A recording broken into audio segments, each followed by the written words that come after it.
Welcome back to another edition of NMRAx. We just came back from the awesome Novi convention up in Michigan. And don't worry about it. You missed one of the best conventions ever. And if you did, I also put a bid in for them to repeat this every 5 years. So maybe you'll get a chance somewhere in 2030, 2031. Hi, I'm Speed at the bottom of the helix. And what we usually neglect to do is thank the people that work behind the scenes, like Brad Anderson, who's sitting there off screen and streaming this out to you.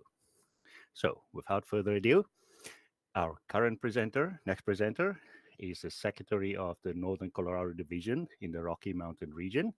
She owns Rail Graphics, which do railroad photography, and she's the social media manager of the Colorado Model Railroad Museum. She's also the mom of Rowena and Fievel, kitties preventing her on going month-long trips to Europe. So please welcome a return presenter, Jennifer Howell. Thank you. Hi, I am here to talk to everybody about railroad safety. I am an Operation Lifesaver volunteer and I'm trained in it, and you can be too if you're interested for your area. Um, just look up Operation Lifesaver in your state, and you'll be able to find the website and how to sign up and do the training. And then you can help train other people learn about safety along the railroad. So, a lot of us are rail fans and we like to be around a lot of trains. It's important to help others as well. As we all know, trains are every place, anywhere, anytime. And we know that we should not be doing a lot of recreation on the tracks. We need to be away from the tracks. And every 3 hours, somebody is hurt or injured or has a collision with a train. So it's important to give trains the right of way. Trains run anytime, anywhere. As you approach a crossing, always keep your eyes open and look both directions before crossing. And just think anytime can be a train. They are not always on a schedule. And as rail fans, when we're out there doing our videos and our photos, we need to remember that because it's easy to get caught up in the moment and the excitement. Trains, can they steer on or off the track with a steering wheel like a car? No, they cannot. Trains can only go straight on the rails. Those of us that model, we know that if them going off the rails is usually a bad thing. It's a derailment and they could sometimes break our trains and the scenery. But in the real world, they can hit people, cars, and other things that could in turn create a lot of damage.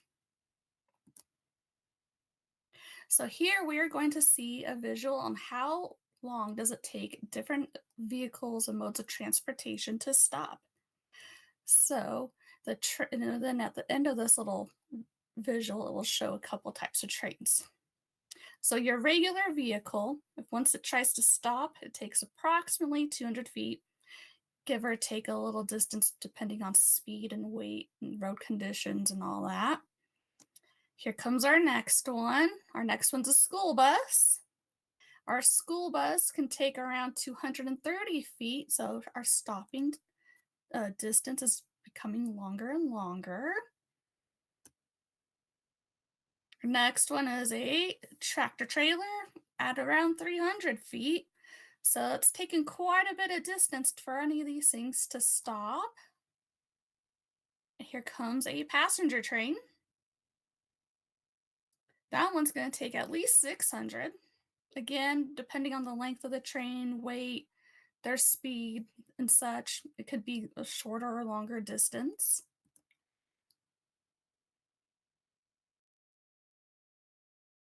This one looks like a freight train. How far does it take it to stop? We're going pretty far at this point. Again, if depending how fast this train was going, how much it weighed, will depend on how long it takes. So that took quite a while to stop at 5,280 feet, which is 1 mile. A lot of people don't realize it takes a train quite that long to stop. It's a heck of a lot longer than our little cars and minivans we like to drive around. At 55 miles per hour, the approximate stopping distance of a freight train could be a mile or more, the distance of 18 football fields. That's United States football fields. I'm not sure what other kind of sports have for distance. So trains are really heavy. Like here we have a picture of a car that ran over a soda can. Well, it crushed it completely. So try to think what would happen if a train hit a car. Well, it didn't go so well. So that's the train hitting the car is the same as a vehicle running over a soda can. So a lot of people who try to beat a train, they need to try to think of this visual and keep that in mind so they'll be safe. It's a 4,000 to 1 weight ratio. That's a weight ratio I do not want to be on the losing end of. I hope you don't either. We want you to stay safe, especially while out and about enjoying the hobby of rail fanning and photography and videography or just doing your everyday thing. So here's a nice picture. A lot of modelers know all about where the train lights go on your engines, whether it's diesel or steam. But the general public doesn't quite always realize that the lights go in a triangle. You have your headlight at the top and the two ditch lights on the bottom, and they create a triangle. That's important at night, especially when you can't see well somewhere where it's really dark and you're turning and you know you're going to go over train tracks. If you see a triangle of light coming at you, that means there's a train coming and you should not cross the tracks until that train is past you. Because not all crossings have gates. Sometimes they're the passive kind of crossing without the crossing gates and flashing lights and bells and whistles. So here we have a car that is stopped on the tracks. Question is, do you know what to do if you see a vehicle of some sort stopped on the tracks? Hopefully a lot of people are learning what to do. There's been a big push to try to get more of the awareness of what to do in this situation. First is get out of the car, stay safe. The further away you are, the better. You got to get away from the track, even if you don't see the train, because you never know when it's going to come through and they can go very fast.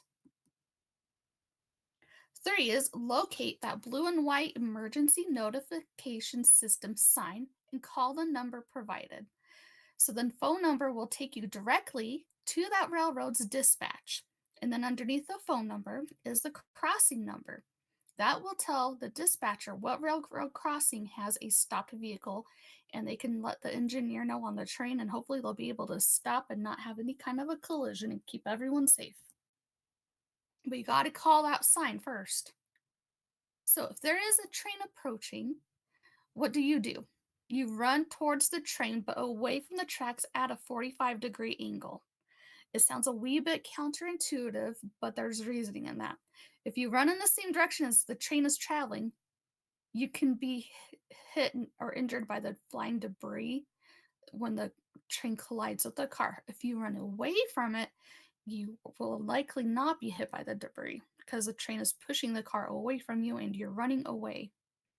So I gave us a nice little visual of kind of how to run away from the train. So I mentioned the blue and white emergency notification system sign, ENS sign for short. All crossings, whether they have crossing lights and crossing gates, should have this blue and white sign somewhere.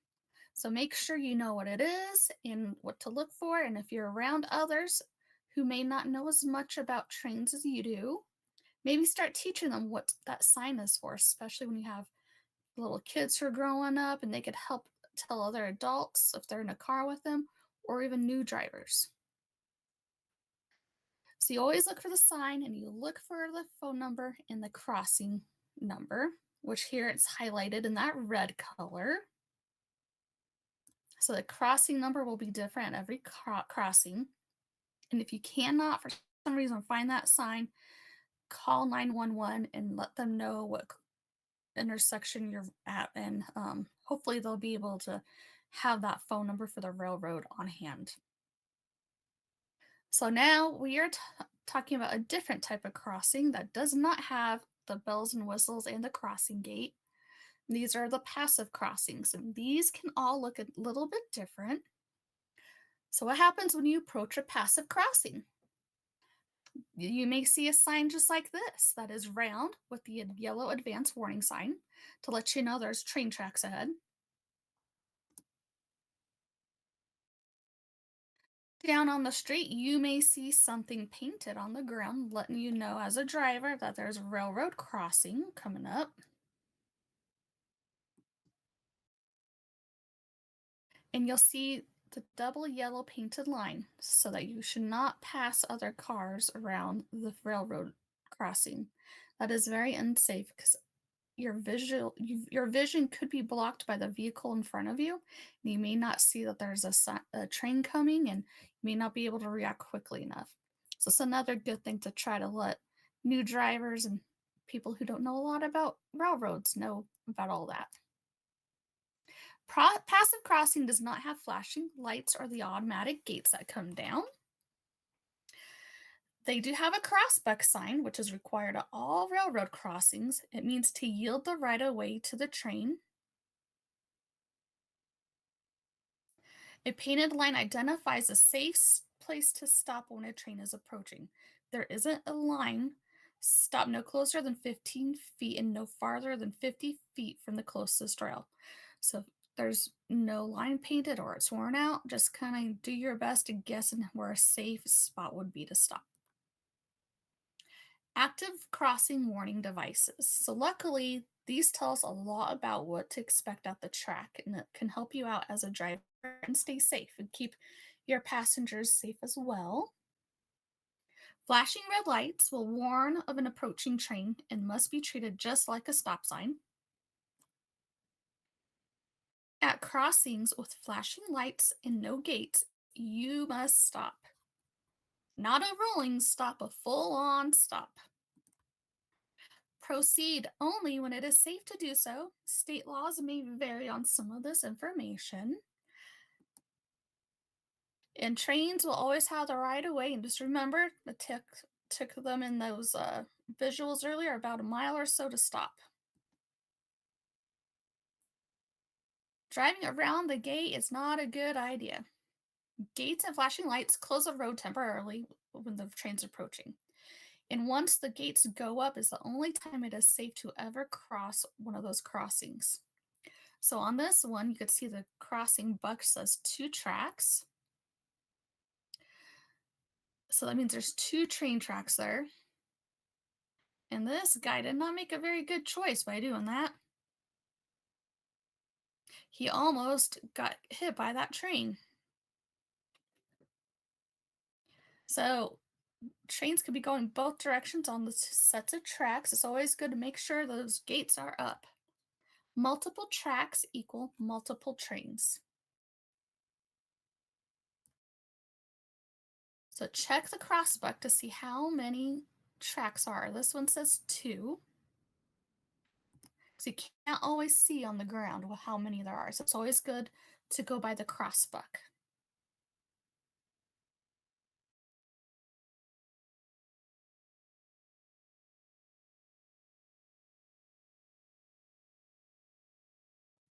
Always make sure tracks are clear before crossing any track. So if someone tried to go across before those arms were up, they would have found the other train going the other direction. It's best to wait and be patient. It's not worth running through. Trains are usually pretty loud when they cross a crossing, but in some instances, there are quiet zones. So here on the right side of the screen, you see a sign that says no train horn. And quiet zones can be in any community that's put those in place. So it's important to know what the no train horn sign kind of looks like and be aware of them. Here, it's in another neighborhood without any horns going through. And you could see the crossbucks. This one has crossing gates as well. But like if there's snow and stuff, it's kind of hard to tell where the tracks are. Or if there's a hill, it's hard to kind of see. So if you have questions about this horn information, go to the FRA.gov to find out more about the federal train horn rules in quiet zones. FRA.gov has a lot of great information just in general to check out. When you see a plane as it is descending, it often looks like it's just hanging. This effect is the same with the train. So if a train looks like it's not getting like close really fast, it might be, and it might just be that optical illusion because it's coming at you. Just remember they can go really fast, really slow, and they're usually larger and faster than they appear. Always best to be safe and wait your turn and wait for the train to pass. The three don'ts. One, don't pass on the tracks. You could have visual blockages. Don't shift gears on your vehicle if you still have a car that does that, where you manually can do that. Not everyone does. Three, don't stop on the tracks. It is illegal. Trains can come fast and around corners and over hills very quickly, so it's never a good thing to be in the habit of stopping on the tracks. So when you do stop, make sure the front and back of your vehicle are 15 feet from the nearest rail. So it shows in this visual on the bottom that how there's plenty of room between the car and the railroad tracks in the front of the car, and the same on the back of the car. So if anything has shifted or moved on that freight train or anything's hanging off goofy, it should not hit your car, hopefully. Trains overhang the track. A lot of us modelers know this, but a lot of the general public do not know this. So if you're out rail fanning and you see people a little close to the tracks, you might want to start telling them about this as well. This is another good tip. Here, this visual is giving us a really good visual with the red lines showing how much further this engine and train cars overhang the track, and how they can even overhang the railroad ties as well. So if you are too close to that, you can get hit by something. And some steam engines they're different sizes. They could even be wider than a freight train. Like Big Boy, for example, is pretty dang wide and it does hang over the railroad ties by quite a bit. So Operation Lifesaver says to stay 15 feet away from the nearest rail. Union Pacific likes to say 25 feet back. And so just make sure you're 15 to 25 feet back. Plus, your videos and your photos will always look better if the further back you are. Otherwise, you just get a nice big close-up of the side of the engine or the cars as it rolls by, and you don't get the full view of the beautiful engine and cars coming in front of you. So when we're driving, it's really easy to drive pretty fast. And when we're coming up to train tracks, especially in different types of weather conditions, it's good to not overdrive your headlights. And that means you're driving too fast to stop the distance illuminated by the headlights. So as you see on this picture, there are no lights on the side of this train to let you know it's there. So if you're in a dark area and you're going really fast, you might not notice the train is there until it's too late. This train has a few reflectors, which are reflecting off of his headlights. But if he was going too fast, he would hit the side of that engine or a car and have a really bad night.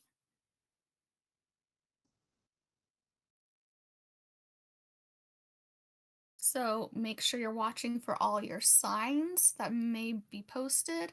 And if you could see the road, maybe there's something painted on there. But in this instance, it's covered by snow and maybe a little bit of sand, so it wouldn't be real easy to see, would it? Always good to slow down for train tracks because you never know when you might accidentally slide a little too far when you're trying to stop. Distractions. It happens to us all. Sometimes we're changing the radio, we're watching something else on the road, or we're texting while driving. We shouldn't do that. We could be eating or putting on makeup. If you're really tired or you've been drinking alcohol or certain medications will even make you really tired, and it's best just to s- take a nap before you drive just so you can stay safe, especially if you're around your loved ones and you don't want to hurt them. And plus, your loved ones and your pets want you back as well. Not all of us get to be lucky enough to live around a lot of passenger trains, especially when they're in like subways and such. But we all might travel to places, so it's important to know what to do. Passenger trains have these cool platforms, which, as you can see on the bottom, has awesome little yellow line there with the bumps on it. So they'll give you sometimes announcements overhead, and will be signs. Some are electronic, some are painted signs. So just be aware of where you're at.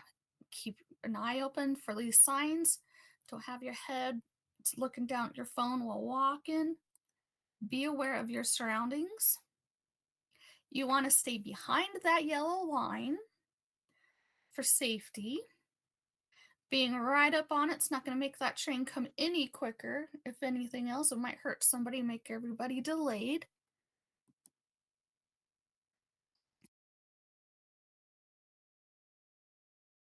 So just be safe and wait for all the trains to do what they need to do before you get on and off. Stay off the tracks. You never know when they're going to be electrified or something might move on ground that can hurt you. Try to find somebody safe to talk to, like a police officer, somebody works down at the station or in the area to help you if you drop anything down there or you see of anything of concern that needs to be addressed. So be careful when you get on and off the train. There could be a gap or sometimes difference in heights between the platform and the train car you're stepping onto. I know I had a little mishap myself on a light rail. It was a little embarrassing and it hurt. Hold on tight to those poles or seats to help you keep your balance. Listen carefully if there's any directions overhead or from anybody in person giving you directions. If you see children or older adults or anyone else who might be struggling because they have a lot in their hands or pushing or carrying something, be a nice friend and human and offer them some help. It makes everybody feel better. Follow the signs letting you know where to go and where it's safe to get on and off and cross in front of. Some good old-fashioned common sense, right? Light rail and streetcars. Not everybody has these, but quite a few urban areas have them, and more I think are getting them. Good to know what to do. So they will run along the street alongside cars and all kinds of pedestrians in their modes of transportation. Make sure you're crossing at designated areas. These lights will know when the light rail and streetcars have gone through and will let you cross when it is safe to do so. Don't walk or ride your bikes along the tracks just like a regular train track. They're quiet and they move faster than you think. When you do cross, make sure you get off a bike or walk along the crossing in a straight line so you're making a 90-degree angle to the other side. Walk safely. Please don't run or try to catch anything. You might get hurt or fall next to it, beside it, in front of it, or just fall down in general and get hurt. Trespassing is kind of a big issue with some rail fans. We all want to have a cool photo and a good video, especially if we have like YouTube channels and stuff like that, or even for our modeling purposes when we're trying to get good photos so we have a reference for what we want to model. So make sure you follow signs. It's to keep everybody safe. Railroad property is always private property. Being on the railroad tracks without permission is trespassing even if no sign is posted. A lot of people don't seem to get that one. Taking shortcut across the tracks can get you hurt or injured. It's always good to go right out the designated crossing area. Other ways you can trespass are always just because you want to go take pictures stuff. It could be when you're out and about recreating, just trying to enjoy the outdoors. Whether it's bicycling, walking, four-wheeling, horseback riding, stay off the tracks. Be careful if you're listening to music near railroad tracks. You may not hear the train horn or other sounds they make as they approach. Stay off the tracks and at least 15 feet away to keep you safe. If you see others being unsafe around tracks, nicely go talk to them. If you're happy and positive about it, most people will take you more seriously and hopefully not give you a hard time. Train crews are not expecting people to be there, so they might be a little shocked or not notice you're there in time. And remember, it takes a train around a mile or so to stop once they know they need to. Pedestrians should always cross tracks at the designated crossing. Those crossings are safe for people to cross. Sometimes you get to go over the tracks, like we see in these two photos. Or sometimes it's a sidewalk that goes by. Objects and trains don't mix. A lot of people don't realize how the wheels on our trains actually look.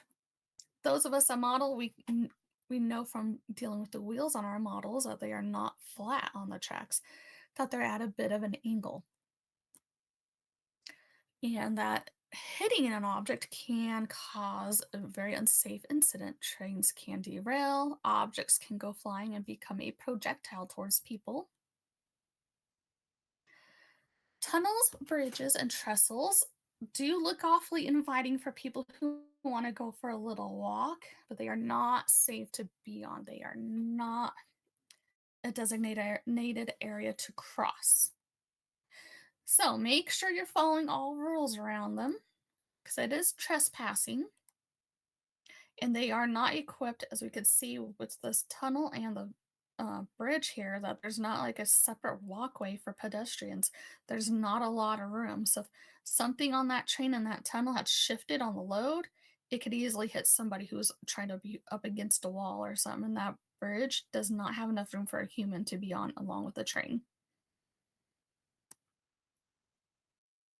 Trains can move without warning. They do not have little beeping indicators to let people know nearby that they are about to move. Those of us that watch a lot, we know all kinds of weird how quickly they move and make loud sounds and how fast and hard they hit things when they're trying to move and start. Do not play on the rail cars. When the train starts to move, the cars do jerk with a lot of force, and it can knock somebody off to where they could get pinned or hurt or just flat out fall and break something. If you're too close when stuff is trying to move or trains are coming by with like a strap that came off, it can hit somebody and that can be quite a serious injury. Nobody wants that to and have a bad time, especially if you're out there rail fanning. It's going to end your rail fanning day. And don't crawl under the rail cars. Trains can move without warning and you can lose an appendage or two. Or even worse. So train tracks are for trains, not for people. Walking on railroad tracks is very dangerous and illegal. Many people think they'll hear the train when it's coming, but you don't always hear the train, um, especially if you're anywhere near a quiet zone. That changes it up quite a bit. Then, if it's going really fast, you have no idea because you can't hear it. If you're on the phone or just walking along and talking to somebody, you may not hear the little bit of sound you're going to hear. Make sure you cross at the designated crossings. They're not a good place to do photography and videos. And I mean, they look cool, but it's not worth the risk. We want people to stay safe, and we want people to enjoy their day, and we want those trains to get to where they're going in a safe manner. So, some people drive vehicles that have hazardous material on them, and the rest of us, the public, we all have seen these cars as we're driving around or either as a passenger or the driver. These vehicles have to stop at railroad crossings, so it's important to know that they are going to stop at that crossing. And if you see one going a little too fast and they're not stopping, it might be a good idea for you to be aware of that as well. Those drivers have to make sure trains are not approaching and that they have enough time to cross before the train is ever around. Those drivers need to know how long their vehicles are so they could safely cross and know that they should not stop with the front or back of the vehicle close to within 15 feet of that rail. Here's some of the exempt signs and crossings. So on the left, we have just a cross buck that says exempt, no lights, no sounds coming from it. Middle, just the regular little advisory warning sign. And then on the right, we have one with some of the crossing lights that may or may not have sound. Certain vehicles are required to stop at all these grade crossings unless there's an exempt sign posted. So it's important to know that as well if you're out driving around these guys or if you are a driver of a vehicle that has to stop. A lot of people who are modelers like to take their stuff to train shows and drive trailers and such, or maybe even have a big RV because they're going to go camping while they're out traveling to a train show. So it's good to know what to do at these crossings and your clearances. So if you see that sign, you might want to rethink crossing there and turn around and find a different spot to go. It's not worth getting hung up on. So some of these crossings don't have a sign like this, but you still need to be careful because you never know how your vehicle might interact with a crossing. As you can see,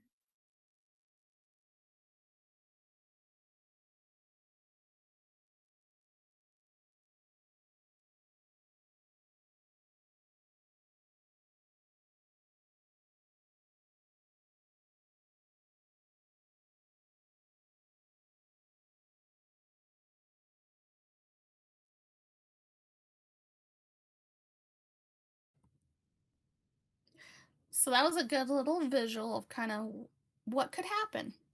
I like that they used an actual visual to help show people what could happen with low grade crossings and such.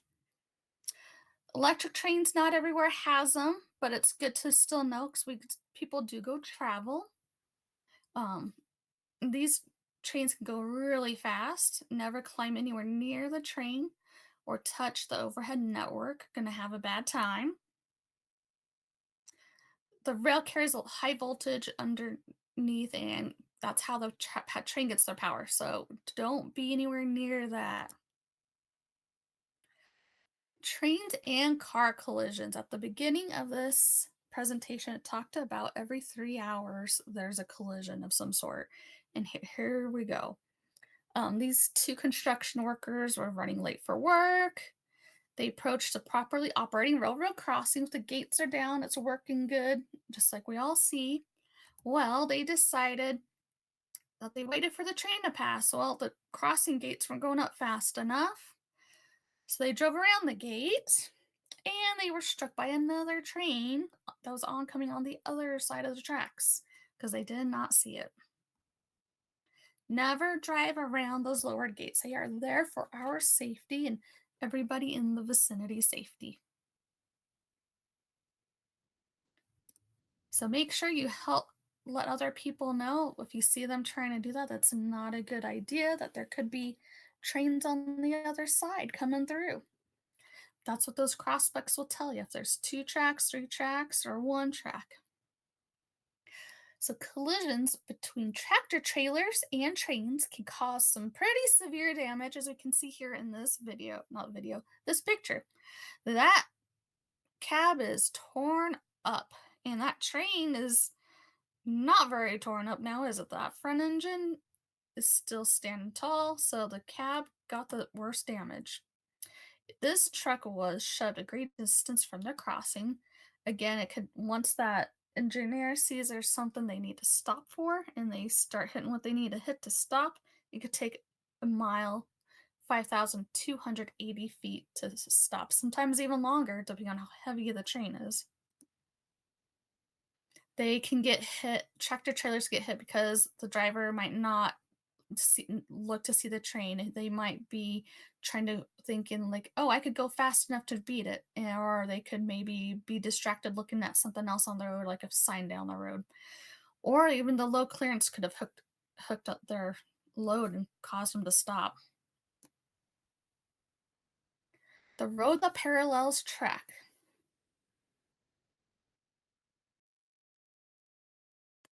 It's about the next turn will be immediately approaching a railroad crossing. This is where if you know in a dark lit setting that trains, their lights on the front engine are kind of in the shape of a triangle, that can really help you know if there's a train coming.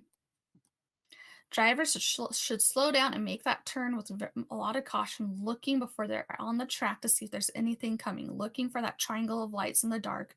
In the daytime, you could even see that triangle of lights. Because if you know it's a triangle, it's not going to be other cars on the highway or something else. It's going to be a train. And that means that train's on those tracks coming at you.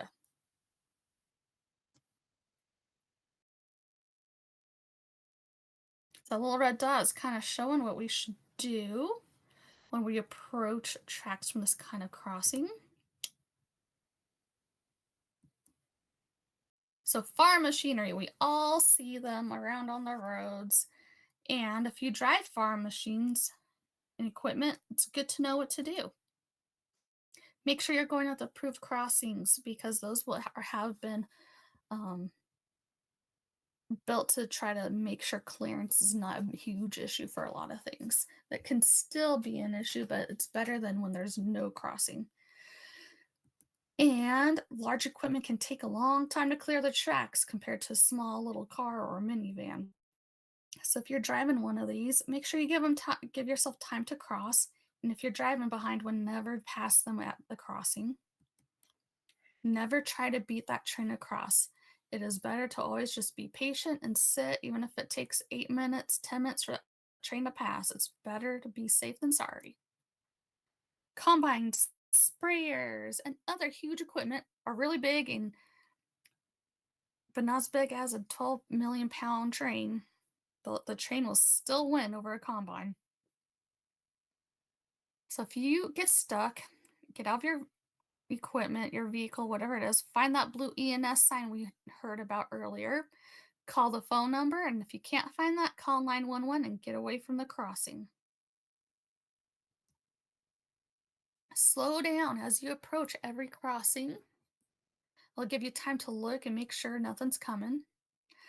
Make sure you're more than 15 feet away. Turn off your radios and air conditioners that anything could prevent you from hearing any trains coming through. Open your door window to listen and make sure you don't hear anything since it could take you a little bit to pet crossover. Watch for low ground clearance so you don't get hooked and hung up on that. And that's another reason why you should not be in a train because if you do get hooked or hung up, you might not have time to get out. If you get stuck, get out of your vehicle and find that sign. Some of us get to work near train tracks, so it's always good to know some information. Or if you just happen to be driving around and you see people working near tracks and you see something happen, it's good to kind of know what to do.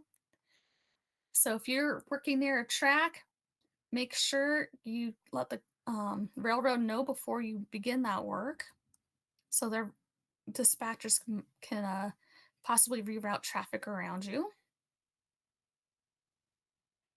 And I talked about earlier, if you would like to be part of Operation Lifesaver, you can find more about becoming a volunteer online. So, the process to be an Operation Lifesaver volunteer is you go online to olai.org and you at some point you have to do a username and password. You fill out your information for what you would like to have and they make you your stuff. You get either an email or you immediately go, it's been a while since I've done this process, immediately go to your training. You do a round of online slides and question and answers. Sometimes it's kind of like the presentation we just saw, or there might be a little visual representation kind of video. Sometimes it's a multiple choice answer, where you kind of go through different scenarios, and it'll like practice how to present and what should you wear, what should you say, um, how do you handle different people who are asking you questions and such. And after that, you find out if you pass that or not, and then you have to do an in-person presentation. During that in-person presentation, it's kind of a long day, so you have to be ready for that, and you want to dress like you would dress to do an actual presentation. So you don't have to be like in a business suit or super fancy clothes, but you want clean looking shoes. You want your nice looking slacks or maybe really nice looking jeans. You don't want to come in all wrinkled or with holy and dirty clothes. And you do your in-person classroom work. You do your presentation and you kind of get feedback from people and everyone who's is pretty much presenting it for the first time. So you get to see how everybody is. And it's a good practice. And then you're ready to be an actual volunteer. So you then are on a list from your state coordinator. Some states have a ton of volunteers, some only have a few. So I really think a lot of us who are into model railroading should really consider trying to be a volunteer and help spread the safety message. 'Cause these incidents impact all of us, whether we realize it or not. It's a pretty fun thing to get involved in. You can meet some good friends, and you'd have to do, I think, like, was it one presentation a year, I believe, to be stay active. So it's not too bad. And presentations, I've seen them just in Colorado. I've seen them at train shows. I've seen them at museums. I've also seen them in Cheyenne as part of Cheyenne Depot Days. You can do different online presentations like this. The Colorado State organizer, she just did a presentation for the school district with a bunch, like, was 130 or 150 bus drivers. And she even has done, gosh, what company? Like oil and gas field workers, like who are new drivers coming in to the job. So it's a pretty fun thing, and helping spread the safety message, I think, helps all of us with enjoying our hobby of model railroading and rail fanning. It's a pretty worthwhile cause, and it's pretty fun to talk to the different groups. Like the more you do it, it seems like the more you get better at it. Um, and then, like, if you are out rail fanning, it might, and you kind of used to talking to people about railroad safety, so it makes it a little easier for you to be like, hey, you're a little close to the tracks. You might want to step back, and here's why. But if you say it with a smile in a nice tone of voice, people will be much, much more receptive to you. Um, so I hope you enjoyed my presentation. I enjoy rail fanning and being safe around the railroads. So it's always good to kind of know what to do. And I hope you all, if you haven't learned something from this, at least maybe it was a good refresher and you can help others buy some of the stuff you saw, and make sure to help spread the word on those blue ENS signs if anyone ever does see somebody stuck on the tracks or there's an issue around the crossings. Thank you, Um, Jen. Thank you, Speed. You willing to answer some questions? Absolutely. Do we have questions? We have a few. So, Awesome. so the question is kind of technical, but it's only a simple idea of what metrics does Operation Lifesaver use to measure its success in preventing accidents and fatalities? Meaning that, how do they Ooh. know if what you just did is successful? I have not asked that question, but I do know a lot of Operation Lifesavers uh, volunteers will go to places, like I said, like school bus drivers or companies who have truck drivers, whether it's like the oil and gas industry or just a regular over the road Amazon truck driver type. Teach a lot of those on just how to be safe. So I'm not sure if there's any other metrics or not. I will have to ask on that one, but that's an excellent question. Cool. We'll schedule a follow up so you can answer. Does Operation Lifesaver present the same slide to much younger generations, or is there a different version for the younger kids? Aha. So once you are a volunteer, you get to kind of learn how the slide system works. So there's different slide decks essentially that you can pull slides from. Like I believe there's one for like if you're teaching truck drivers, there's one that's geared towards children. This slide deck was kind of an overall general public slide deck that I chose to use, and I you could even take stuff out of the slide deck. We are not allowed to ever make our own slide or add it. We could take stuff out, but we are not allowed to add slides. It has to all be Operation Lifesaver slides. Okay. So uniform message. Cool. So what resources are available for educators, parents, or community leaders who wants to share this message? So if you go to the Operation Lifesaver website, there are different tabs on there. I'm trying to remember how they look and pull it up at the same time that you can actually kind of go on. There should be a way to request somebody to come help you. So I'm on the website now. So there's a little menu that you could go on. You have one that says like about us. It has about who we are, mission. There's one about safety near trains, where you click on those and it'll actually give you some safety basics, like a little list of stuff you can do without having to have a full blown presentation. So there for kids, if you have somebody come out to your school, they can actually bring.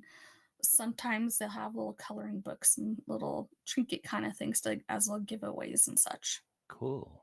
Cool. So let's say I want to volunteer for Operation Lifesaver. What's the first thing that I need to do?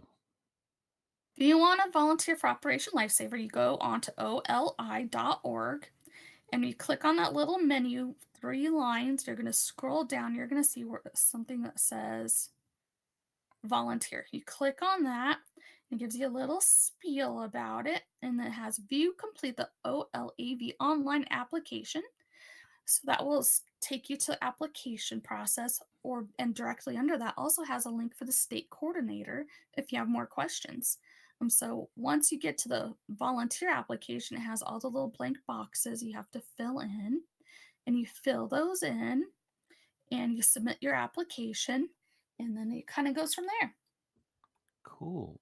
So It's they made pretty it pretty, easy to do. pretty easy. So how long ago did you do that?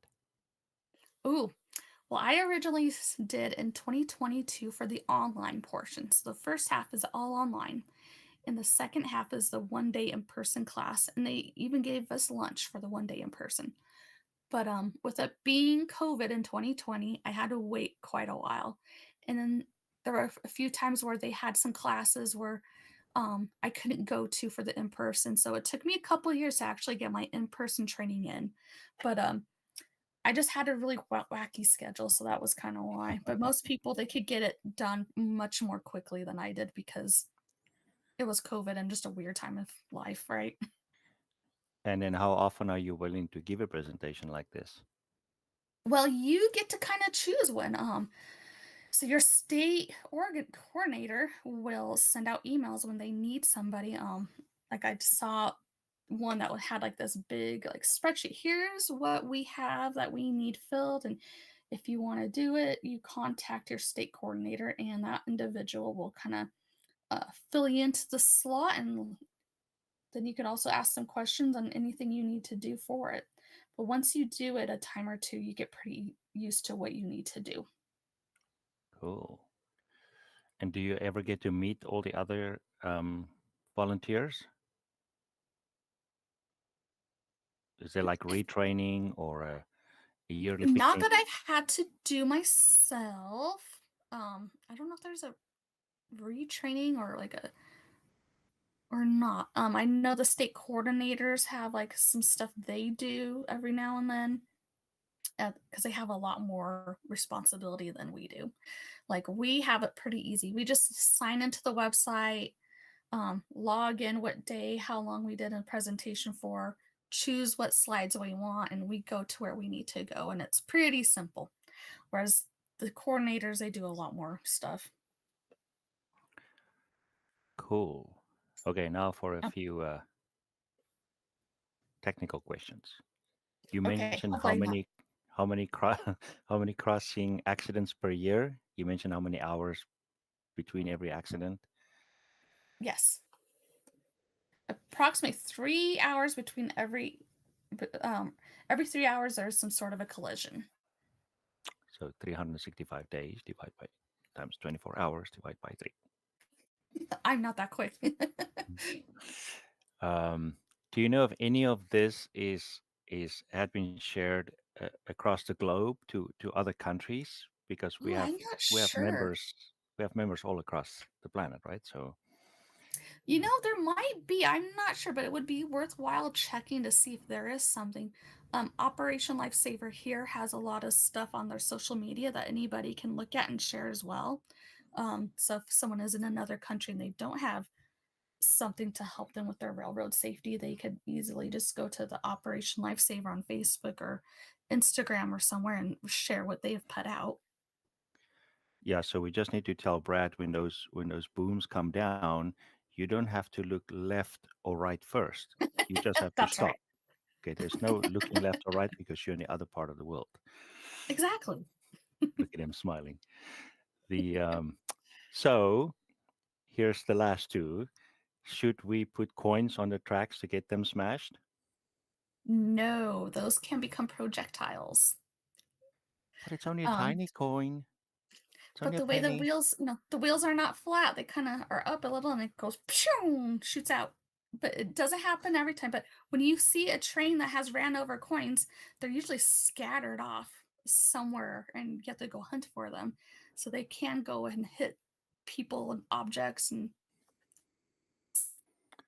I always tell people that would be trespassing, and you don't want anybody on yes. your front lawn. So why Because you go in there? yeah, because then you're on the track. So that is trespassing.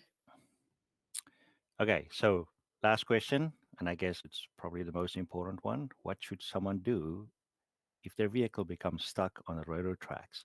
What is the first thing you do?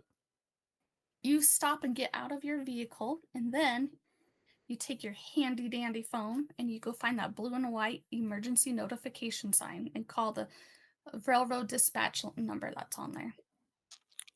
Awesome. So thank you very, very much. I think that was very Thank you. insightful. Um, and of course, this will be available for eternity. And if you don't want to watch an old video, then you can also always contact Jennifer, and she will give you and your group a whole brand new presentation with the same awesome slides. So thank you, Jen. Thank you to everybody else Thank you. watching. We will see you in a couple of minutes for the next clinic.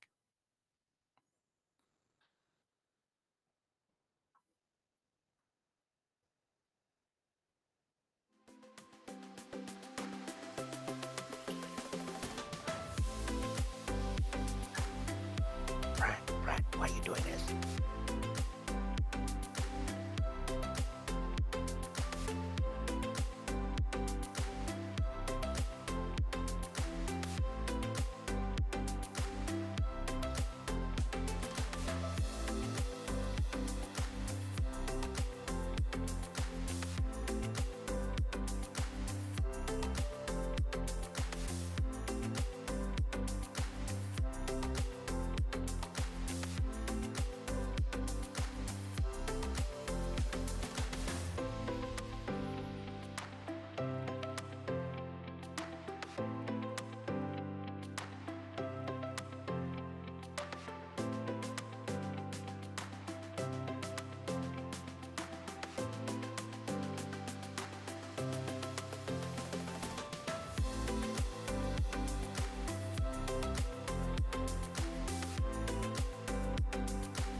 Welcome back. I'm Speed at the bottom of the helix, and behind the scenes is Brad on the opposite side of the world.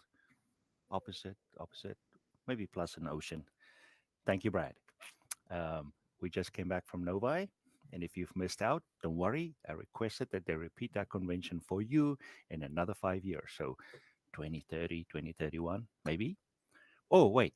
Our next presenter is a teacher and historian currently living in Moncton, New Brunswick, in Canada. When he's not reading his way through the archives, he's wandering around the woods, trails, and waterways, and he always loves to share what he discovers. Please welcome James Upham. Hi there. How's it going? So, yeah, my name's James, and if we're okay with it, I'm just going to jump into the presentation. Is that all right? Go ahead. Great. All right, let me make sure. I think we're going to do this. There we go. Great. Okay, can everybody see that okay? It looks good. Great. Okay, so this is Albert Mines, and it may not look like a whole lot, although it actually is a whole lot. It looks like much less now because if you happen to visit this spot today, it's basically just woods and a bit of a road, and really not a whole lot to tell you that anything had ever been there that might be even the slightest bit interesting. Just a little quick walk around the community. We got the church. This is a miner's cottage. This is their office building. This building was associated with their stables. That's likely their blacksmith shop. This great big huge thing here is their main shaft building. This is the Victoria shaft building, and you can't really see it very well, but there's a little frame thing here, and that is right over the Albert shaft. And so recognizing that this is a meeting of people that are interested in model railways, you may be wondering why I'm showing you a bunch of buildings that have shafts under them. And fair enough. There is a railway. There's several railways that are associated with this location, and we look at those in a minute. But just to give you a little background of why in the world should anybody give a gosh darn about any rail lines that went to a place called Albert Mines that kind of no longer exists? The reason is that the picture you're looking at right now is a photograph of the location, which is recognized as the spot where the petroleum industry began. And fully recognize that sounds completely insane. There's likely a few people that are currently looking at their laptops or computer screens in disbelief, saying, no, that was the Pennsylvania oil fields, you fool, that can't possibly be correct. Well, it is correct. The first producing oil well in the Pennsylvania oil fields was the Dake well, and that began operation in 1859. The location that we're looking at here, that little frame that I showed you a minute ago that you can't see great, that is over the Albert shaft. Like I said, the Albert shaft began producing in 1849. So we're a solid decade before the Pennsylvania oil fields or before Petrolia here in Canada and up in Ontario. The very first mining lease for this location dates to 1841. So kind of very, very, very old. And now, there's a few of you that are already catching on to the fact that I've just said that the petroleum industry began in a mine. And obviously that it's troublesome to try and make that make sense because, you pump oil, right?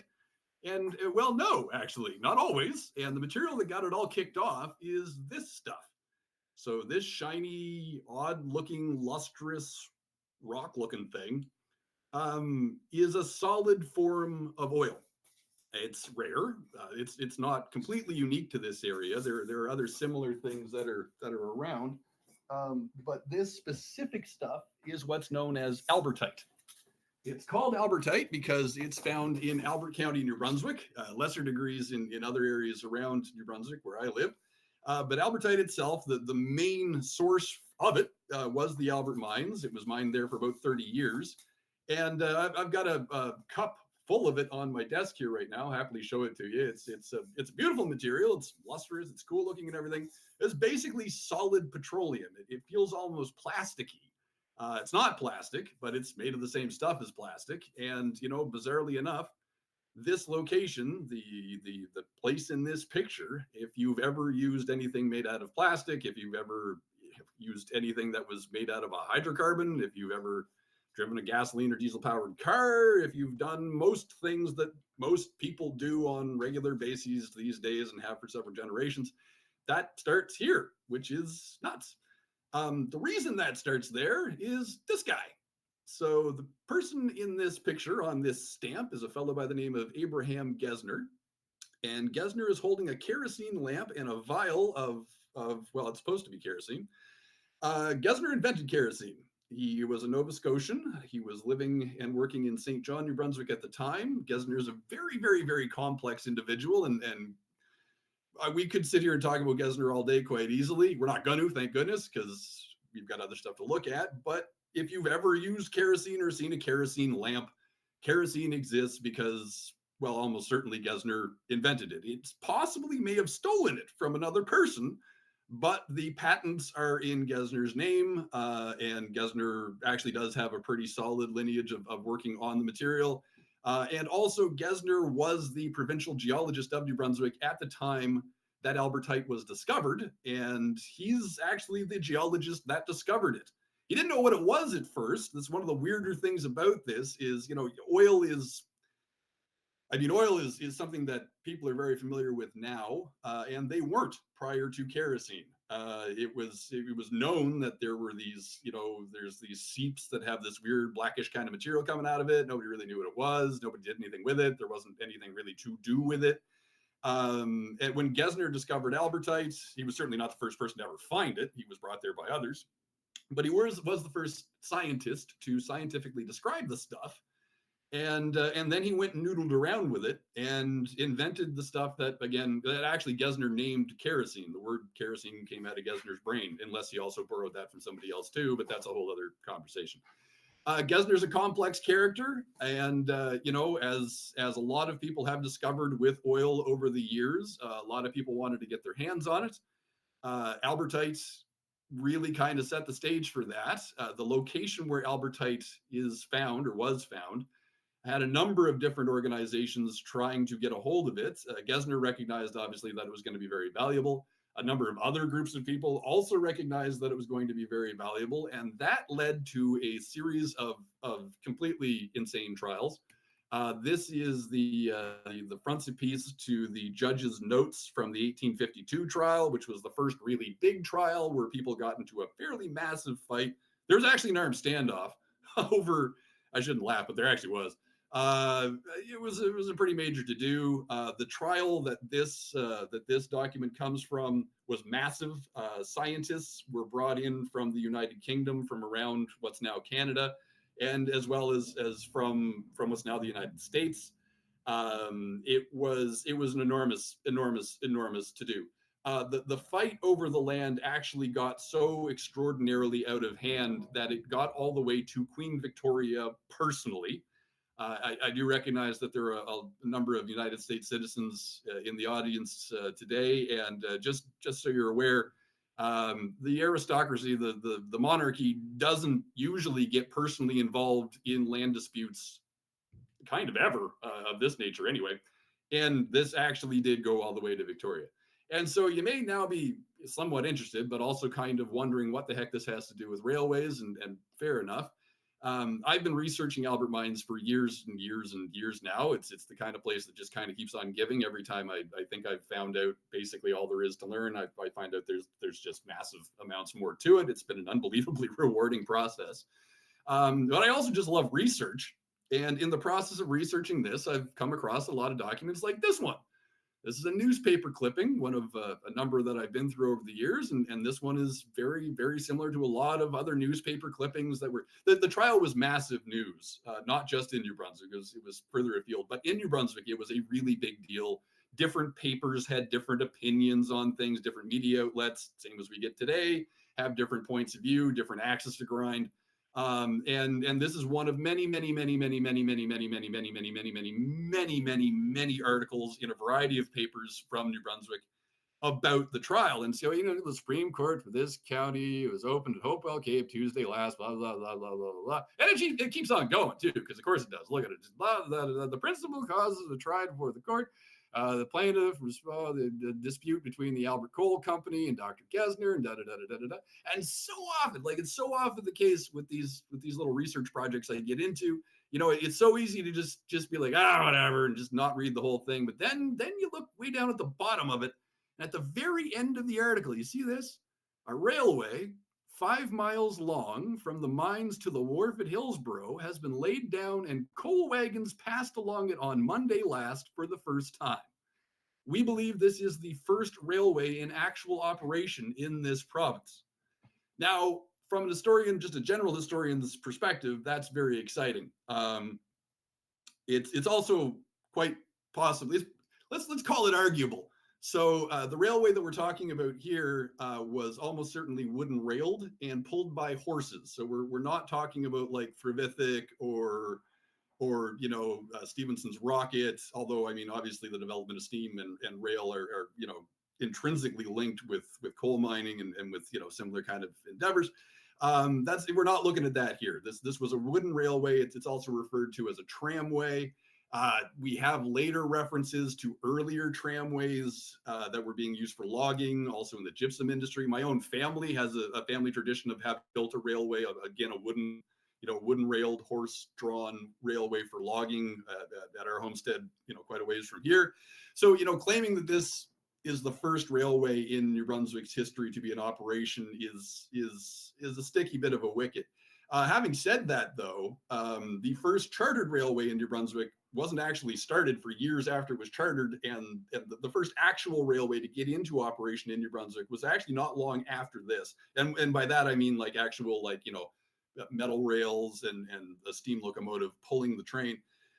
But see, this is one of the neat things about researching Albert Mines is, as we mentioned here a couple of minutes ago, Albert Mines is recognized as the place where the commercial extraction of petroleum began. And I don't just mean, you know, in New Brunswick or in Canada or in North America or in the Western Hemisphere.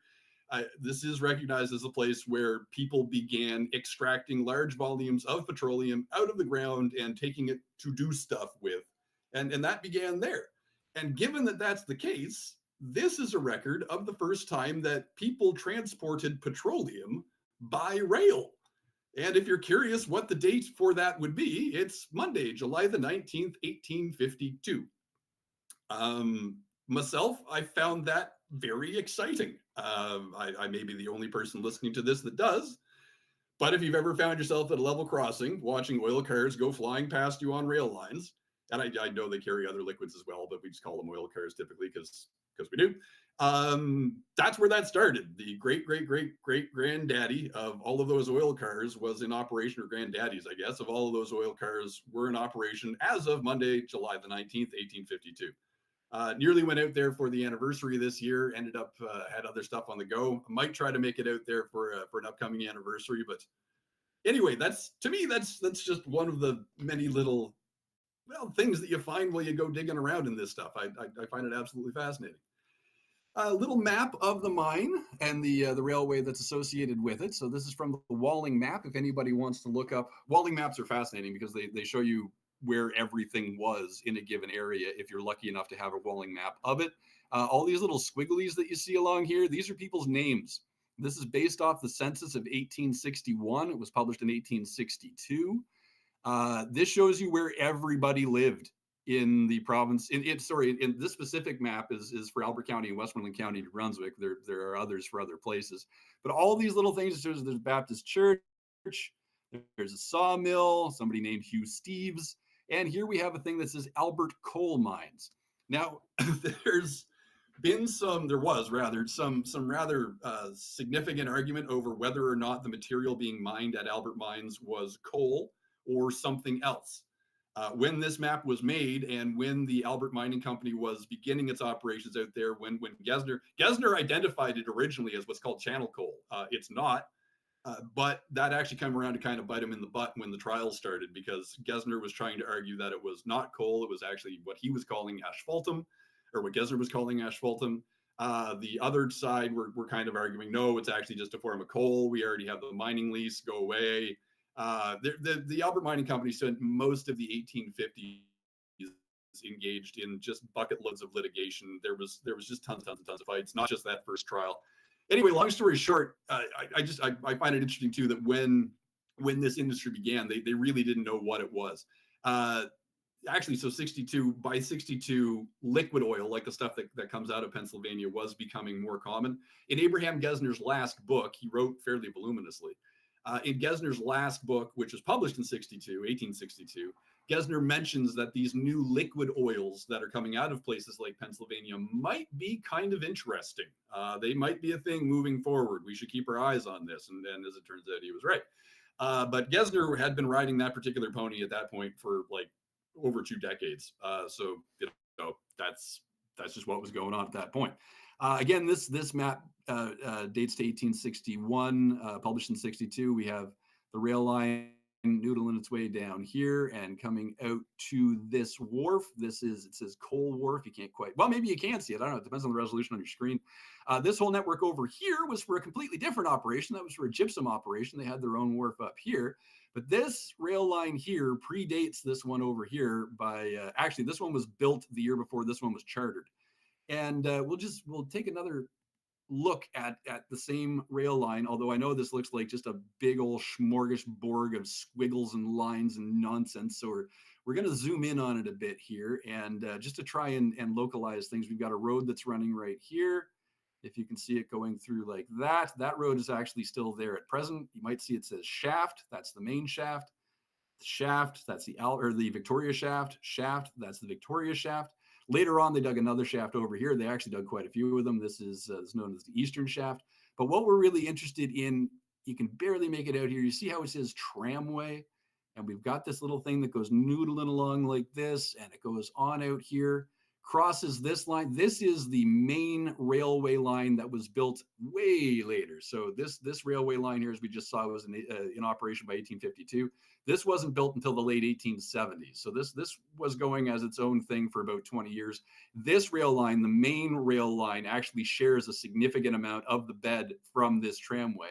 And then later on, we'll talk about this briefly too, there was another railway built. So once the main rail line went in, Albert Mines stopped using their wooden horse-drawn tramway, and they built a spur line that comes out here, or branch line if you prefer, and we'll look at that a little bit more too. There was also later on a third spur line that was built in here to take advantage of, you see this here is bituminous shale quarry.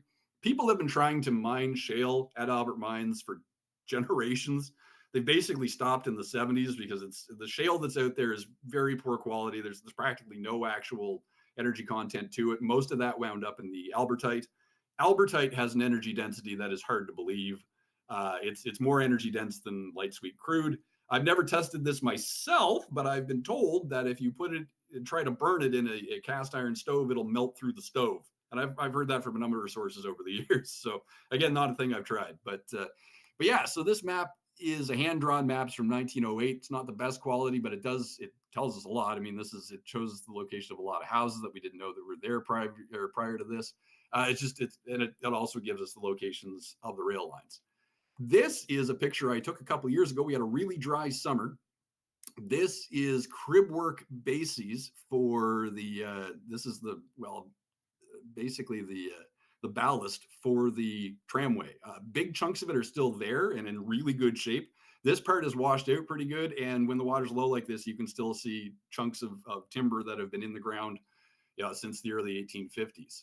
And now, time for some of my favorite stuff. We're going to look at some LiDAR. So I'm going to have to stop sharing for a sec. And we're going to go on over here. Just give me a minute. My apologies for the dead air. And this is something we're extremely fortunate to have access to. Hopefully everybody can see this. Ideally, everybody can see this. This is LiDAR data. So LiDAR is what you get when you shoot zillions of lasers at the ground, and it produces an image. It cuts through all the foliage and trees and all that stuff. And you're left with a very clear image of what the ground looks like. So you might already be noticing some similarities to that map I showed you a second ago. You see the road going along here. Obviously, no buildings to look at. Some foundations, lots of them kicking around. Also tailings piles. But what we're really interested in, I'm sure a lot of you already spotted this. See that going along there? That is the tramway. That's it, big as life. I've hiked most of that. I was actually hiking that with one of my brothers a couple of years ago when he found a chunk of albertite the size of a if anybody knows like a boxer dog, this would be about the size of a boxer's head. It was massive. This is that little spur line that I mentioned a minute ago that comes running in here. We're not going to talk a lot about that because it postdates most of what was going on at Albert Mines. There's the eastern shaft there. There's the tailings piles, another tailings pile there. This is that quarry that we looked at a second ago. But yeah, we've got the main old tramway line here. And then up here is, again, I'm sure you've noticed, we've got these cuts and fills from the later rail line. I the first time that I really looked at this, I kind of thought they might have got lost because I mean, like it looks like that just goes straight into that hill, but it doesn't. You can see on the map where it went. I think they built a trestle that came out and connected here. At first, I kind of wondered if they ever actually completed this, if it was ever actually completed and connected to the main line. It was, but we'll look at that in a couple of minutes. And so you can just follow this out, though. Hang on a sec. So this goes trucking along, right along here. We have another fill. Not sure how much of this was original or how much of it was done later on when the main rail line went through. But again, we can follow this out. Out we go. We're going into the community that is Hillsborough, New Brunswick now. And again, this just sort of follows along. And out we go, out we go, out we go. You can just see that curve to the line there. And here are the remains of the gypsum wharf. And here you can barely make them out. Here are a few little details and remnants of the Albertite wharf. So this is where the rail line was running to, and then running back out again. We'll zoom out and make the trip a little bit quicker on the way back. Running back out again, all the way out. Oops, sorry. There. Running all the way back out again to Albert Mines. And we're just going to zoom back in and zoom back in. And there we go. And there's that. Okay, so we're going to look at that a little more again in a minute or two. But first, we're going to go back to the presentation. I don't know how available LiDAR data is in other places. Ideally, it's very, very freely available because it's one of the most completely remarkable historical resources I think I've ever encountered. It's astonishing. But back to the slideshow. So that little tramway that we looked at, it comes all the way up from where we were just looking at, and it comes down this little valley, and it goes up to, if you can see this, oh, I should put this full screen, my apologies. It comes up to this lovely little bridge right here. There's a little thing right here called a tipple. This is the pit head frame. So this is a 1,000 foot deep shaft. Albertite would be brought up this shaft and then hauled out and then dropped down the tipple to waiting coal cars down here. They pretty rapidly found that the Victoria shaft wasn't going to be sufficient to their needs. The Albert shaft over here went out of use almost immediately. It was in use for a couple of years. It's about 500 feet deep, but it's actually right on the vein. What happened? The story goes that a dam had been built there for a mill. The dam washed out and exposed a vein of Albertite that's about 15 feet wide. And those of you with experience with coal are potentially scratching your heads or throwing things saying, no, coal doesn't show up in veins, it shows up in seams. And yeah, you're right, it does. Albertite's different. It's not coal. It shows up in veins in much the same way that gold or silver does. You don't get it in a vein. Again, this is a whole series of arguments that we won't even get into right now. This little L here was likely used to help them load the cars. There's another bridge. What I really want to draw your attention to, though, is this bridge here and this building. So I showed you this a couple of minutes ago. This is the main shaft building. The shaft that's under this little pit head frame right here, that shaft is 1,460 feet straight down. And so just to put that in context, particularly for United States viewers, that is the Empire State Building, including the gigantic aerial on top of the Empire State Building, plus 6 feet. So there is one shaft with one elevator that is being hauled up and lowered down, hauled up and down by a 100 horsepower horizontal winding engine in the building right here. It's got one flat wire that wraps around a gigantic drum back here, and it goes down all that crazy way down. The albertite would be mined out, brought up, and then dropped down. You can just barely see it here is a thing, another tipple. And here's a little bridge. We're going to get a better look at that. Let's have a gander here. So you see how the bridge comes out and then goes on an angle. This was taken from right out front of their business offices. We're looking at, sorry, I'll give you a better way of looking at it. So you see this little roof, and then there's another roof, and then there's this pointy uppy thing. Here we've got that first roof, second roof, pointy uppy thing is the pit head frame. Here's the chimney. The chimney is a good way to sort of get yourself localized with this picture. So again, we're looking at the main shaft building right here. Here's that tipple that I was talking about. You can see there's albertite lying in it. And just down here is where we would have coal cars waiting to pick up the albertite. So another picture of the same building. It's not a great quality photograph, but it's just, there are so few pictures of this location that literally anything is basically a gold mine. Incidentally, this thing over here is their horse gin. It was used in case the engine quit. They would have horses attached to it. Then they walk them around and around to wind people up the shaft if necessary. And then another picture. So again, in this case, we're looking northeast. You can see all the buildings. Some of these are houses. A lot of these are houses. Just tons and tons of stuff going on out there. If you happen to visit now, there's nothing. There are foundations and that's basically it. But to get back to this whole, building and tipple thing. So again, another really, really nice picture here. This shows us the tipple. Doesn't show us anything of what's going on down here. But again, we're about to go back to that big picture again. So just to localize again, we've got this roof here. There's the great big chimney, roof here, and pit head frame here. And again, so we're going to go back to this. I want you to focus on, so here's that chimney, roof. Zooming in, see there's that first roof, second one's up here. There's that tipple. And do you see there's stuff coming out of it? And it appears to be going into a coal car. The picture this is taken from, this picture here is extremely high quality, which what we would now call extremely high resolution. And this does appear to be capturing a load of albertite being loaded into a piece of rolling stock. And if that is what this is, then this is, to the best of my knowledge, and I've been researching this again for years and years and years and years and years. To the best of my knowledge, this is the only picture of rolling stock from this company in existence. Is it possible that somebody will drop off an enormous binder full of pictures tomorrow? Sure. It hasn't happened yet though. And so again, like to the absolute best of my knowledge, this is the only picture of this that we have. It's really, really, really remarkable to have. Here we've got a ventilation tube.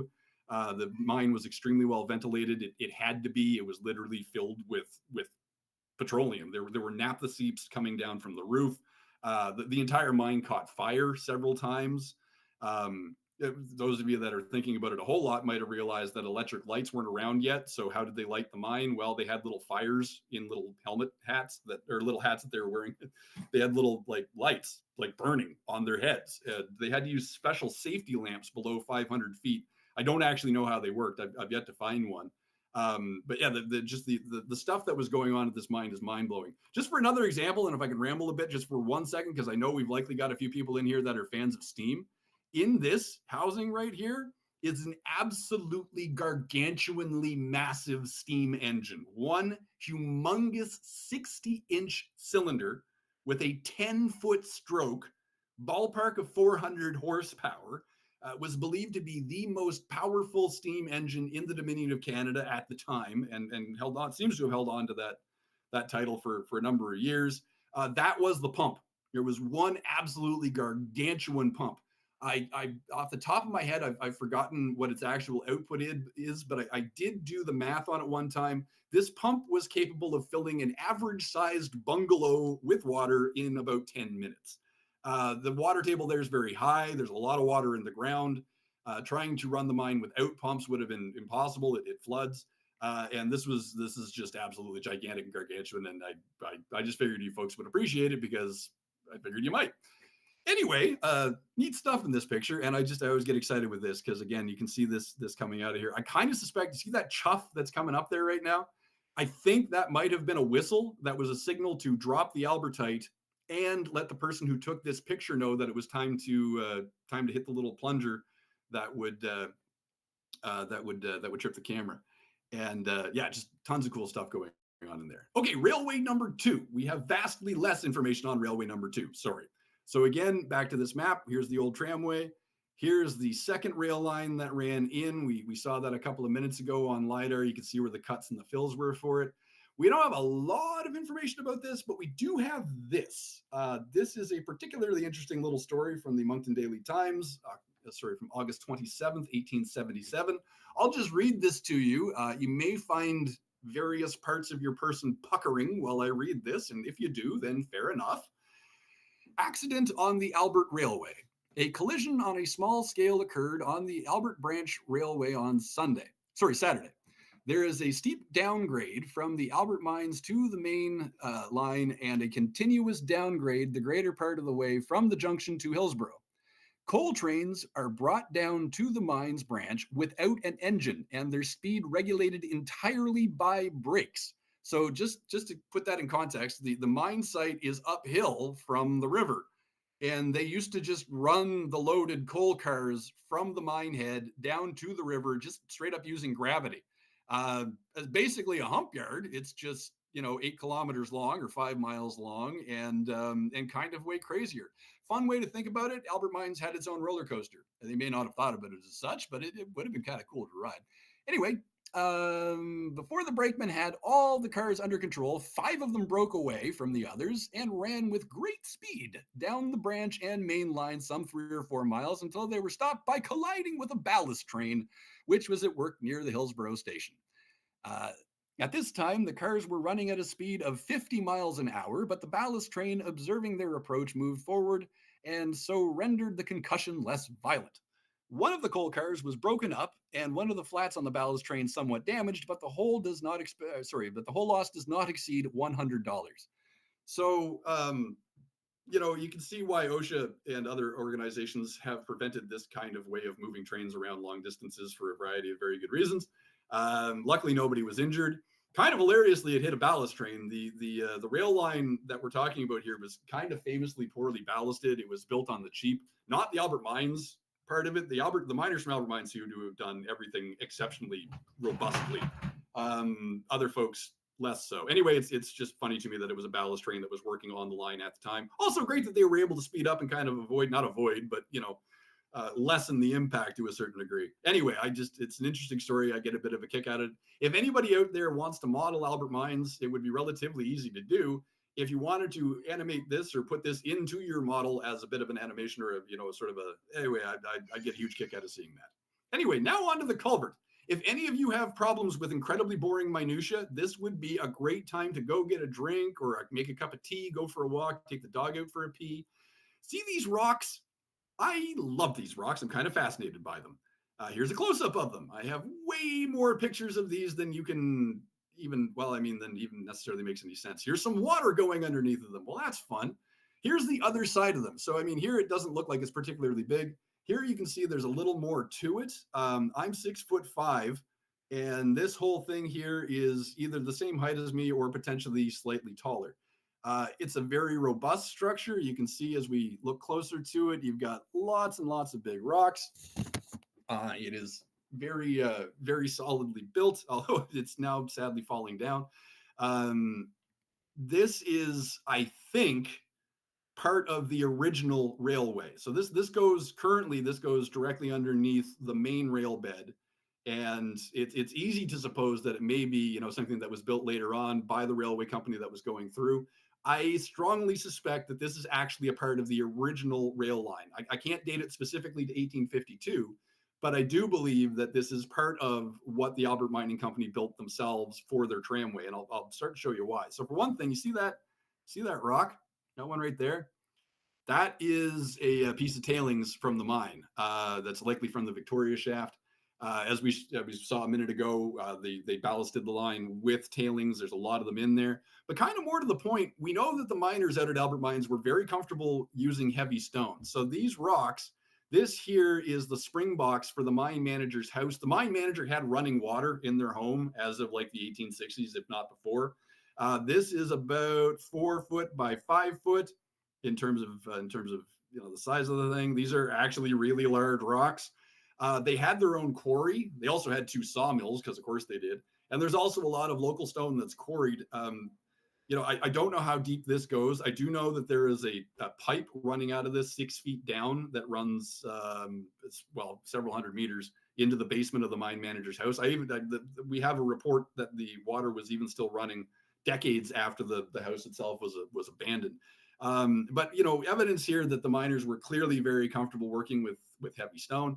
Here's more. So again, this picture does not even begin to do this justice. This is a massive block on top of a lot of other really big rocks. Fairly sure this is a door frame head, so the top over a door that would go down to a basement level here. This is the engine support for the main winding engine from the main shaft building. The main shaft would be right here. This is where that 100 horsepower horizontal engine would be. The 400 horsepower one would be over there. Two of the other shafts are also 1,000 feet deep, and there's you know, dozens of others that are well, dozens. There's quite a number of others that are you know, 300, 400, 500 feet deep. But this was the biggest one here, and this seems to be some of the more robust construction on the site. This is all massive rock. Now you may be saying to yourself, well, surely to goodness, James, there are likely other culverts on that railway line to compare it to, aren't there? Well, yeah, of course there. So here's a picture I took last January. That's a lovely looking culvert. This was not built by the Alberta Mining Company. It's kilometers and kilometers away from where their operation was. This was actually still in operation not too long ago. If any of you have ever heard of the Salem Hillsborough Railway, I've actually ridden over this culvert on a train being pulled by a steam locomotive. There was still a steam locomotive operating out of Hillsborough when I was a kid. I've actually done this ride a few times. Unfortunately, it's not possible now, but it was extremely fun. It was really cool to ride on an actual like train being pulled by a steam locomotive. But I mean, you can see, so I mean, like, okay, we've got a culvert. It looks kind of like the other one. Are there any others? Yes, here's another stone culvert that's built out of all kinds of big pieces of stone. This one has had some concrete culverts put into it. I suspect that was done by CN when they took over the line decades later. So what have we conclusively determined here? Nothing. Culverts in those days were made out of rocks. I don't think anybody's too surprised by that. It was fun looking at these culverts, though. Okay, back to the actual culvert. Let's look at this map that we saw a bit ago. Remember we said this is the tramway here. So here's the main line going down like this. We've got the tramway crossing it and kind of going along on a curve here. And that's what we're going to come back to, because when we look at the LiDAR, you can see here's that tramway coming along. There's a little bridge here. And then this is the main railway line right along here. The tramway, you can just make out a little shadow of it running along here, and then it curves and it comes and it meets up along here. You notice how the culvert is on an angle. Now, this being the main rail line, all the other culverts just go straight through like that, just one side to the other. For one thing, less building material. For another thing, less time, less effort. So like I said a minute ago, this particular rail line right here was built mostly on the cheap, kind of as cheap as possible. I don't see them adding additional material or time to a process if they could possibly avoid it. What I do see them doing, though, is building a railway line along here and saying, wait, isn't there already a perfectly good bridge right there that's already in daily use? Why don't we just use that? And I think that's very likely what's going on here. And what really seals the deal for me, this is the old railway bed here. This is now an ATV trail. The old tramway went along right here. And if you notice the angle that this rock is sitting at, this is that first big stone that I showed you a minute or two ago. Yeah, the angle that this is at is clearly not lined up with this railway bed. But if you're standing here and you look at where the railway line, the old tramway line, where it went in, this very clearly follows that exact same stretch. And so why is this of any interest or importance? Well, first of all, it's neat just because it is a big, large, damp pile of rocks in the woods. That in and of itself makes it worth looking at because it's kind of cool. Having said that, though, that ATV trail that's up there is still in daily use, and the railway line was in use for decades. And prior to that, it was the tram line, which was also in use for decades. That makes this rather decrepit looking thing one of the oldest pieces of railway infrastructure in Canada that is still in regular daily use right now. And when I say right now, I mean I will eat my hat if nobody drove over that today. It's a very busy railway line. It's very busy ATV trail. It's regularly used in the winter by snowmobilers. I've biked over it and hiked over it I don't know how many times. do most people who use that trail have any idea of the historical importance of this, pile of rocks? Likely not. It is kind of fun to picture 5 or 6 railway cars zooming past it out of control, loaded with albertite. But then again, there may be some of you thinking out there that, James, you've spent far too long talking about a wet pile of rocks in the woods. Fair enough, but again, I figure a bunch of railway model folks are going to be, if I'm going to talk about this to anybody, this may very well be the perfect audience for it. And with that, that's just about my entire presentation. I'm about 5 minutes earlier than normal, which is not normal for me, so that's actually pretty cool. But yeah, this just to end on this particular slide. Once again, I just get the hugest kick out of this, that we actually do seem to have a picture of actual Albert Mines and Albert Mining Company rolling stock just sort of sitting right there. And so, yeah, if there's any questions, delighted to field them. If anybody wants to look at any of these pictures over again, that's also just fine and dandy. But I'll just bring it back to the. Don't kill the slides yet. There we go. And how's that? So a few questions, if I may. Yeah, please. Did you show a map of how much rail there was at the mine? It's really only visible on LiDAR, and in there is that one map. It's hand drawn, but we do have. Just a sec here. I'll share this again.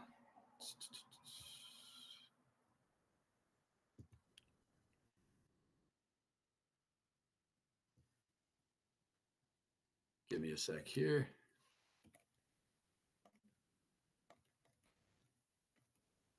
There we go. So this shows, it's not perfect, but this shows the 2 main rail lines that the mines were using, and it doesn't show their full extent because they did run all the way up here to this shaft, but originally they would have run to about here. So on that drawing, where would the 3-roof building be?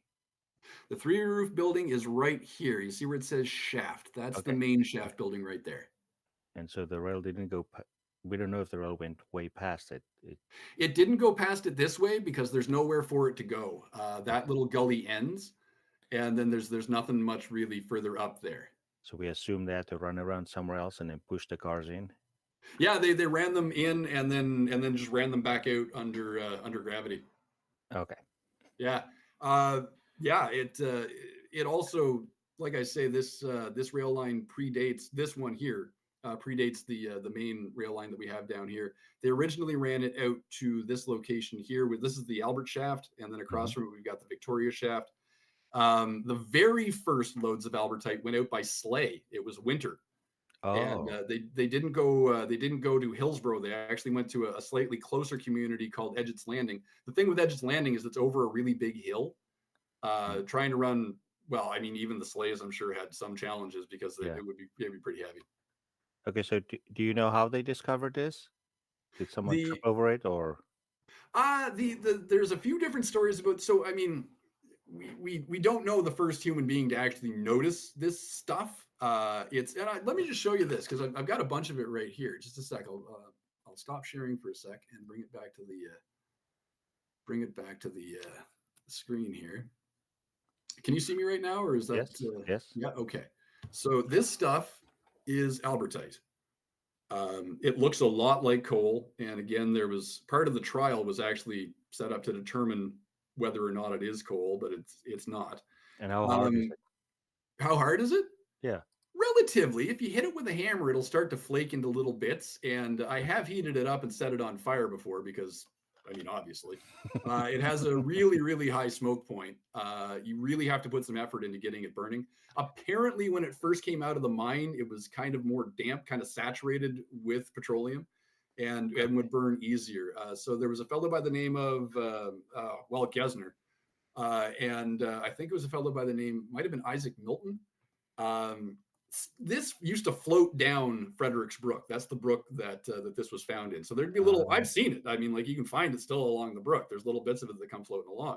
So Abraham Gesner in 1838 was hired by the province of New Brunswick to conduct a geological survey. New Brunswick was actually the first part of what became the British Empire to hire a geologist to try and see what's in the ground around here. It was a really smart move. During the process of that first that first geological survey, Gesner described this stuff. Now, Gesner almost certainly already knew about it. Gesner was an early geologist. When I say early geologist, Gesner literally studied under Sir Charles Lyell, who is the person who founded the thing that is geosciences. So geology, paleontology, all of those ologies are direct descendants of Sir Charles Lyell's brain. Sir Charles Lyell incidentally visited Albert Mines in 1852 and commented in a letter to his father-in-law, of Albertite, I shall not even attempt a description. Which it just goes to show you how unknown the stuff was at the time. Anyway, Gesner is the first scientist that we have describing it. It was also found. So there was a lot of people involved in this, right? And not all of them were writing their stuff down. So there's, if you want to look up a really fascinating character, his name is Robert Follis, and he invented the foghorn. So like the foghorn that you've heard go burr, burr, however many times, that Google it, look it up. That was invented by Follis. Follis was a Scotsman living in St. John. He was also a physician, and he was also really interested in geology. And Follis writes later that he actually discovered this stuff first. And I've held in my own little hands Follis's application for a patent for kerosene, which is in the New Brunswick Public Archives. Gesner also tried to patent kerosene several times. Unfortunately for Gesner, Gesner had by that point pissed off pretty much the entire political organization in New Brunswick and most of the business people too. Again, we can sit here and talk about Gesner all day long, and it's not going to be boring because he's not a boring person, but my God, he seems like he was a hard person to work with. Wow. Anyway, Follis at one point, again, this is the kind of stuff that keeps me researching. I found a letter to the editor that Follis wrote in 1852 offering to beat Gesner over the head with a rock. That was from the Albert Mines. You wouldn't even believe the stuff that has gone on out there. Like it's insane. It's one of my favorite places to hike because it's so weird. Wow. Yeah. So how does that stuff form, or how did it become that? Because in my primitive belief, we have all this oil because we squeezed all the dinosaurs into liquid. So it's not dinosaurs. Oil forms when you similar to coal, really. So you've got a bunch of organic matter that degrades and eventually turns, like you got like a big peat bog or something like that, and it degrades and it sort of pools together, and so. Like we tend to think of oil as being just a liquid, typically something like light sweet crude, which is the easiest stuff to pump because it is a liquid. But, there are also places in the world where you've got things like the tar sands. And so those are areas where you've got, it's petroleum. There's lots of it in there, but it's mixed in with a bunch of other crud because when it was being deposited, they didn't think about eventually people trying to take it back out of the ground, right? So it's not really how it formed. With Albertite, it's a very similar process. So with Albertite, you had, and it's found right along a little chain where there used to be really high mountains here in New Brunswick. So long story short, there's a major fault line that runs through this area. When those smushed together, it formed what's now called the Appalachian Mountain Range. We have the foothills of the Appalachians here in New Brunswick as well. Those mountains trapped water. The trapped water formed ponds, lakes. Stuff died in the lakes, and the bottoms of these lakes seem to have been pretty anoxic, and so stuff just kind of collected down there and pooled. Then the lakes dried up, got covered over by sediment, and with Albertite, instead of it staying a nice viscous liquid or something like that, it solidified into this stuff. And so here I've got lots more.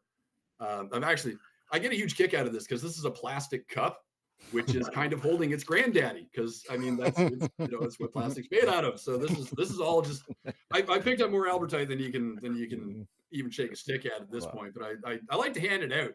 But I've got school groups. I just give it to kids because they get a huge kick out of it. And wow. Yeah.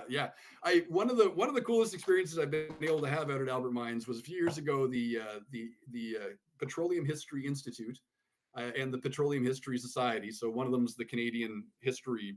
Well, one of them is the Canadian body that does petroleum history. The other is the United States body that does petroleum history. They had their symposium in St. John because that's likely where Gesner invented kerosene. And they really wanted to visit Albert Mines because they recognized it as the place where the industry that they study began. Many of them were in the oil industry for their careers. a lot of chemists, a lot of scientists, a lot of geoscientists, and some flat out historians who are just really into it because they're interested in it. And we went out there. We were on the main tailings pile. It was June, late June, early July. The bugs in Albert Mines are horrifying. Like, and I live here, and I'm used to the woods. I spent a ton of time in the woods, and the bugs at Albert Mines are terrible, just terrible. And so we're out there on this huge tailings pile. It's pouring rain. There's mud everywhere. There's clouds of bugs. And all of these scientists and historians are running around on this tailings pile, coming up to me and like, is this Albertite? Is this what it is? And you say, yeah, that really is what it is. Like, oh. And then there's like, I wonder if they'll let me on the plane with it. And you're like, I don't know, man. But it's, you know, like it was fascinating. It was really quite an experience.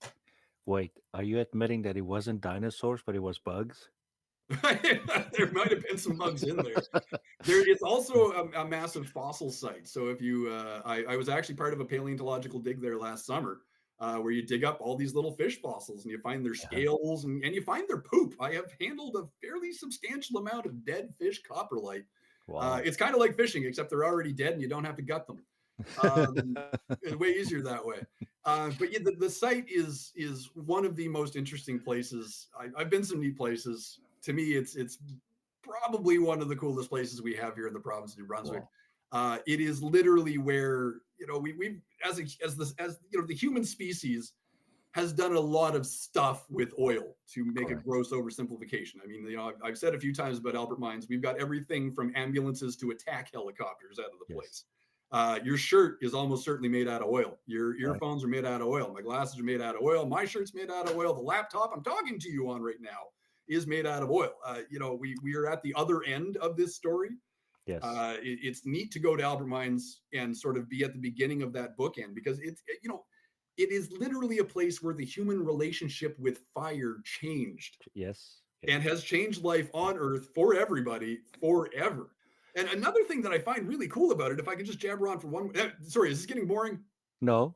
Okay, cool. So one of the things I really love about the Albert Mining Company, and you don't always hear somebody say that, especially not historians say that about a mining company. The Albert Mining Company put an enormous amount of effort into making sure that it was hiring people that were competent, and it put an enormous amount of effort into keeping them. Not through some of the practices that you might have heard other mines use, but by paying people, paying them well, paying them on time, and paying them in cash.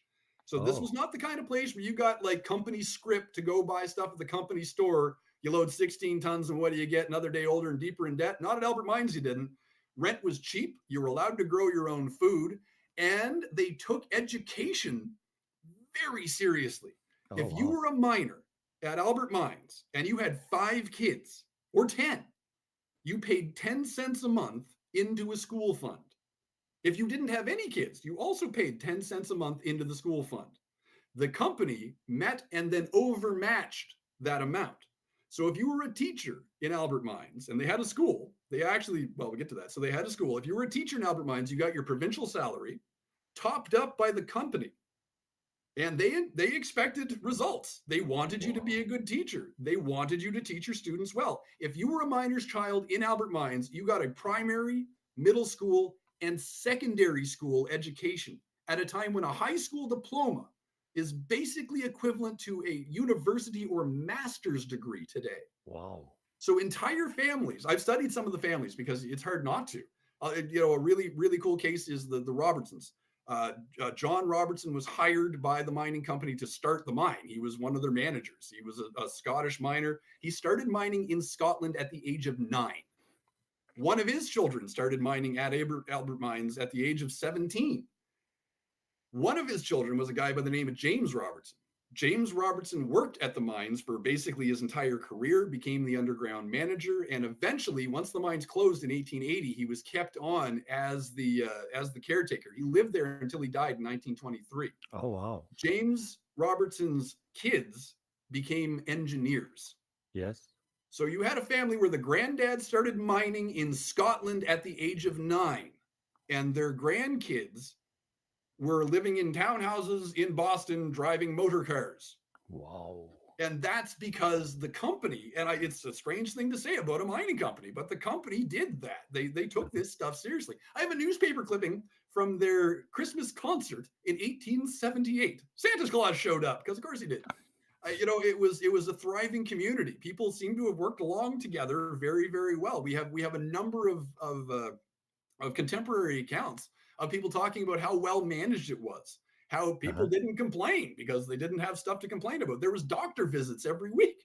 I mean, it was a very well run place. We don't have anything even remotely like enough time to talk about the place in general, but it's one of the most wholly remarkable and unique companies I've ever researched. Then you add to the fact that they were very aware of the fact that they were bringing a new source of light and power to the world. And they're aware of that. They know that kerosene is basically birthed out of their basements. Yes.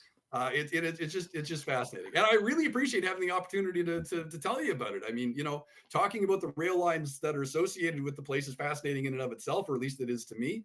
But, the more people that are aware of this place, the more interesting I think it is. Incidentally, just before we run out of time, because sometimes I jabber a little bit, as you may have noticed, if anybody would like to visit this site at some point, I need to make this very clear. It is a historic location. It is protected by the province of New Brunswick.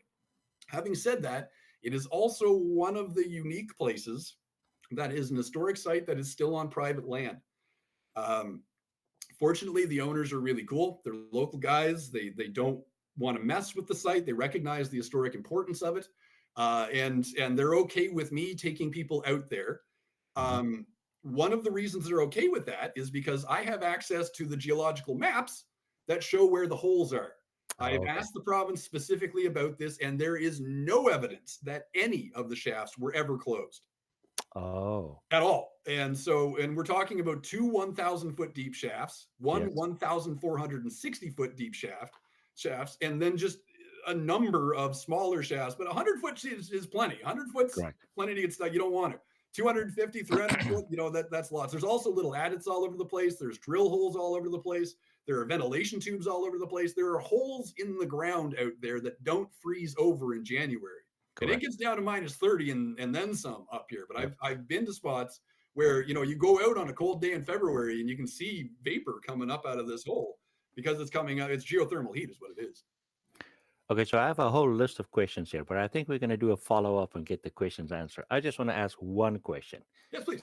Are you modeling any of this, or are you planning to model any of this? I'm not actually a railway modeler at all. I built a few when I was a kid. My dad used to let me play with his old Lionel lines. I absolutely love them.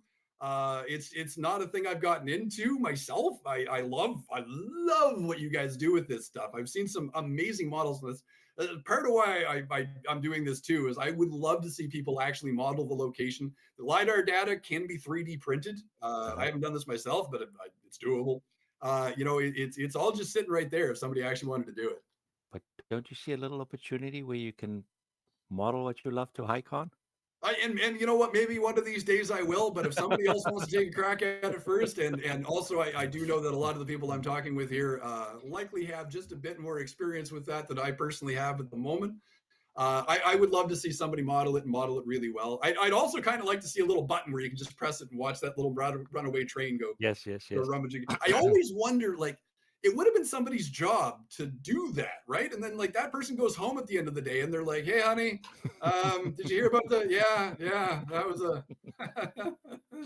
Ideally, they kept their job. I imagine they did, but yeah, that would have been a day. James, that was absolutely wonderful. Thank you so much for sharing, and I'm pretty sure you have more information that we can tap into. Bucket loads. I can and have talked about the place for days and days and days. I don't want. If there's other questions, I'm more than happy to hang around for a bit. I'm sure you guys have a series of things you're doing. I don't want to get in anybody's way, but. Well, do you know if there's other places in the world where they mine albertite? Albertite specifically, no. But there are other places. There's a similar-ish deposit apparently in Scotland. We actually have very similar terrain here as in Scotland. It all kind of broke apart when the Atlantic started to form. Yep. Actually, the tectonic plate that like the fault line between what is now Nova Scotia and what is now North America actually runs right through just south of Albert Mines. It's you can see it quite clearly. Actually, it runs down a thing called Wilson's Brook, which is a protected natural area out there. Yeah, Then now I'm you, thinking about modeling it. Sorry, that's then you mentioned something called walling maps, or yeah. So the walling map, if you can just Google that. Actually, it's pretty easy to do. The walling maps that I'm used to using are in museum collections, Mhm. but for ease of access, there you can access them online. If you go to a search engine and look up walling map Albert County, you'll find, I think it's the Leventhal Museum or the archives that have that specific map available. There's also walling maps for other counties in New Brunswick. There are other companies that did it as well. So like Queens County in New Brunswick has the same thing, but a different company. okay. Oh, sorry, go ahead. Then you could you tell us what that site was with the lidar data? It was Oh some. yeah. So now that's specific to the province of New Brunswick. Okay. The site that I have, it's the GONB website. So if you just Oh, NB Google for or New Brunswick. yeah, so it's literally everything geographic about New Brunswick. It's not just lidar. It has, pardon the expression, crap tons of information. It gives you flood data. It gives you there's just boatloads of information on that site. The lidar is my favorite thing because it saves me enormous amounts of time, and it's also just fascinating to look at. But again, if you just look up GONB now, the entire country of Canada has been lidar mapped. You can get it for Nova Scotia, but it's province specific, and Okay. different provinces have their own ways of accessing it and how much they'll actually. And some areas are kind of glazed over. Like there are some historic sites that we really don't want people poking through, and then you see stuff show up on eBay. So some of them are not that accessible. I'm not sure what the situation is in the States. I would be very surprised. I do know that substantial parts of the states have that available, just because I follow some groups online where people post stuff from like Florida and all over the place. You see indigenous mounds, you see indigenous effigies, you see. Correct. Yeah, this is fascinating. It's absolutely fascinating. It's one of the coolest historical resources available at the moment that I'm aware of. So It's amazing. do you have to pay for access to the site? Nope. Okay. Yeah, totally free. You just go onto it and you can look at it. It's as free as you can get. Okay, then last question. You mentioned something called ashfultum, or Yes. is that a real thing? Sort of. So the again, going back to the earliest days of albertite extraction, this is actually something I find really interesting about humans. So literally nobody knew what this stuff was. But the first thing that Gesner did with it is heap up a bunch of it on the side of Fredericks Brook and set it on fire just to see what would happen. I mean, this is when sciences were in middle school, like you've got people like Michael Faraday just being like, hey, what happens when we electrocute this thing? Oh, that was neat. Now let's hit it with a hammer. They were just screwing around and learning in the process, sometimes rather explosively. So asphaltum was a term. It's not very common anymore. Asphaltum is a term for what we might call pitch or mineral pitch. One of the reasons that Gesner was so interested in albertite was because one of his very best friends was a guy by the name of Lord Selkirk, also known as Thomas Dundonald. Dundonald is the basis for most of the captains in Star Trek, because that particular Lord Selkirk did a number of exceptionally badass things while a part of the Royal Navy. At one point, just a quick story, at one point Selkirk had a very, very, very small sloop of war that ran into an absolutely gigantic Spanish first-rate man of war in the Mediterranean. Selkirk realized that his boat was a lot more maneuverable than the Spanish ship, so he would sneak off to its quarter, shoot into it, while the gigantic Spanish ship tried to turn around to shoot at him, and then he'd zip off out of range and then come back around again. Long story short, after quite a long period, the gigantic battleship surrendered to Dundonald. Oh wow! Yeah, that's just one example. He founded two navies in South America, refounded the Greek Navy. He got kicked out of the UK for a while. It's also a really funny story. Anyway, Selkirk's dad, the previous Lord Selkirk, invented coal gas. So, like the stuff that people were using for lighting their house, gaslight, being made out of basically garbage from the coal industry. Wow. He got really excited about that because he had purchased an enormous tar pond in Trinidad. And it wouldn't work the same with that stuff as it did with the coal tar. And Gesner realized that if he could figure out a way to make that lake into money, Dundonald was going to be really, really happy with him. Okay. Gesner, for a while, Dundonald was the military commandant of Halifax.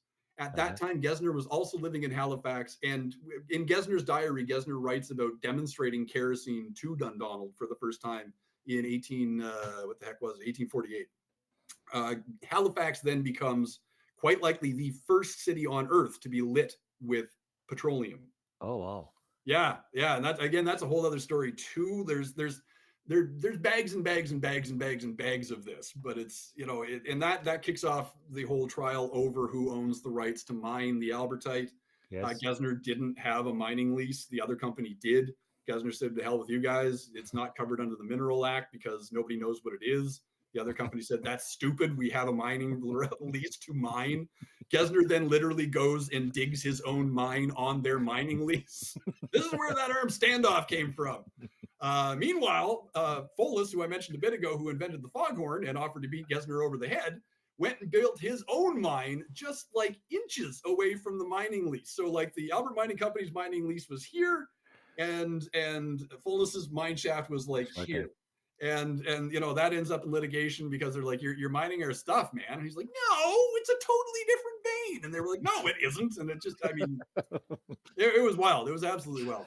Just one more thing I want to say too, just about the miners and the insane amount of work that they did. That 1,460 foot deep shaft, 1,200 feet of that was dug before dynamite was invented. Oh, wow. I know.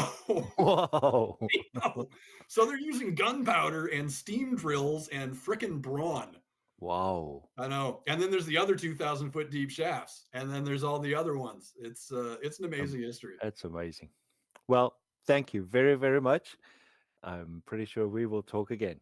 That'd be great. My pleasure. Thank you very kindly. And thanks very much for the time.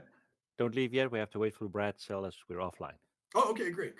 Any other questions, fire away too. It's just, this stuff is amazing to me. That was just amazing.